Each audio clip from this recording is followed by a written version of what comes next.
what Mr. Trump left me. We had an economy that was in free fall. The pandemic was so badly handled. Many people were dying. All he said was, it's not that serious. Just inject a little bleach into your arm. You'll be all right. The economy collapsed. There were no jobs. Unemployment rate rose to 15%. It was terrible. And so what we had to do is try to put things back together again. And that's exactly what we began to do. We created 15,000 new jobs. We brought out the position where we have 800,000 new manufacturing jobs. But there's more to be done. There's more to be done. Working class people are still in trouble. I come from Scranton, Pennsylvania. I come of a household where the kitchen table, if the things weren't able to be met during the month, it was a problem. Price of eggs, the price of gas, the price of housing, the price of a whole range of things.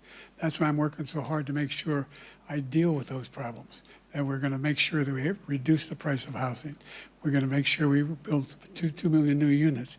We're going to make sure we cap rents so corporate greed can't take over. The combination, what I was left with in corporate greed, is the reason why we're in this problem right now. In addition to that, we're in a situation where if you take a look at all that was done in his administration, he didn't do much at all.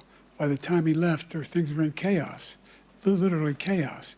And so we put things back together. We created, I said, those jobs. We make sure we had a situation where we brought down the price of prescription drugs, which is a major issue for many people, to $15 for a insulin shot as opposed to $400.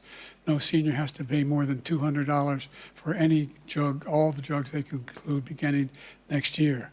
And the situation is and we're going to make that available to everybody, to all Americans. So we're working to bring down the price around the kitchen table, and that's what we're going to get done.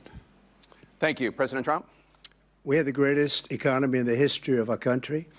We have never done so well.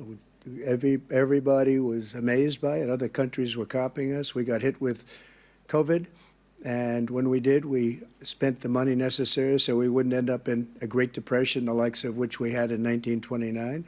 By the time we finished, so we did a great job. We got a lot of credit for the economy, a lot of credit for the military, and no wars, and so many other things. Everything was rocking good. But the thing we never got the credit for, and we should have, is getting us out of that COVID mess. He created mandates that was a disaster for our country. But other than that, we had given them back a country where the stock market actually was higher than pre-COVID, and nobody thought that was even possible. The only jobs he created are for illegal immigrants and bounce-back jobs, a bounce back from the COVID. He has not done a good job. He's done a poor job, and inflation's killing our country. It is absolutely killing us.